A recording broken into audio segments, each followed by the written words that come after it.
Despite such speculation spanning over a period that feels like a lifetime, it seems that we might be finally on the cusp of Apple's next big product release. A recent leak has revealed the most in-depth look to date at Apple's potential wearable AR device.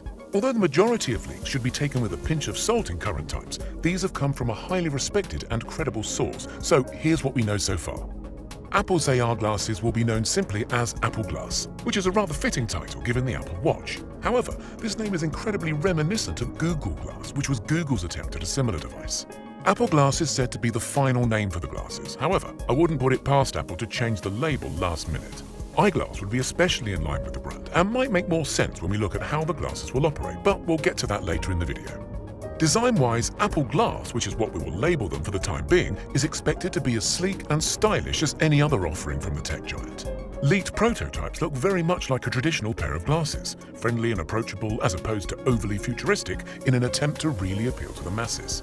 Prototypes are being manufactured in black and white plastic, although this material is likely to be swapped out for something more premium such as aluminium or some sort of composite as we near closer towards production. It's also a possibility that Apple will offer multiple frame materials for buyers to choose from, similar to what is offered with the Apple Watch in the form of different straps.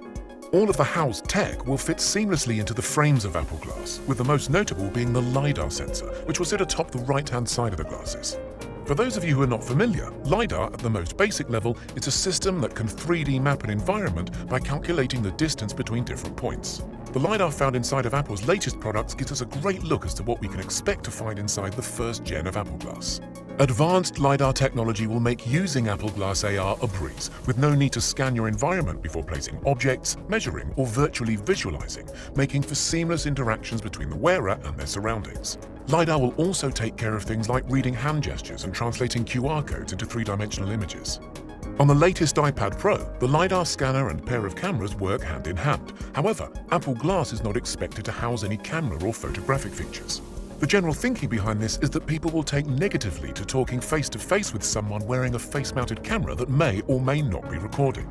This is something that I can certainly relate to. However, I can't help but imagine how cool it would be to have an eye-level camera that can record what you see whenever you please. Some are saying that cameras might start to make their way onto the Appleglass as they become more popular and widely accepted, but this is strictly speculation, so only time will tell. Charging of the batteries of the Appleglass is said to happen through the use of a designated charging stand or through the use of a wireless charging case. Both would be a suitable companion to the glasses, and seeing as the first models are expected to have a battery life on the shorter side, having a convenient charging dock or carry case would be a much welcomed addition. In regards to audio, Appleglass is not expected to have any built-in speakers or headphones.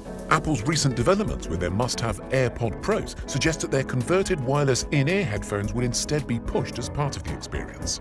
This might seem as if Apple is doing all they can to snag an extra product sale. However, including any kind of built-in headphone will most definitely ruin the everyday wearable design, not to mention add unnecessary weight to the product. Now, getting to the important bits, you might be wondering how the glasses are actually going to function. The majority of data processing is said to take place on a partnered iPhone, which will not only reduce the physical footprint of the glasses, but will also significantly reduce their cost overall. To facilitate this, we're expected to see some sort of short-range Wi-Fi capability to be built into the iPhone 12 and future iPhones thereafter. Older devices will likely be supported as well, but are predicted to offer limited capabilities or reduced performance. As technology improves over time, we may eventually see all processing take place independently within the glasses, but this will probably take a few versions as it did with the Apple Watch. Despite a few people being hands-on with the Appleglass prototypes, there is very little known about the glasses' user interface. What we do know is that Starboard is supposedly going to be the interface's name, which is not all that different from iOS's Springboard UI. What most are expecting to see is a slimmed-down version of the basic iOS that we are all familiar with. Again, somewhat reminiscent of what we can see on Apple Watch, but with physical interactions being replaced with hand gestures and voice command. A massive feature that is incredibly exciting is that Appleglass is expected to be released with embedded displays in each lens, as opposed to projected ones that were seen in Google Glass. The result of this should amount to far crisper visuals and a more immersive experience overall. The display is also said to only be visible to the wearer and will be completely invisible to any outside viewers. Now, I'm sure that you're all wondering how much a pair of these AR glasses are going to cost, so let me put you out of your misery and tell you that it's probably a lot less than you might think. The first-gen Appleglass is said to retail at a rather reasonable price of just $499.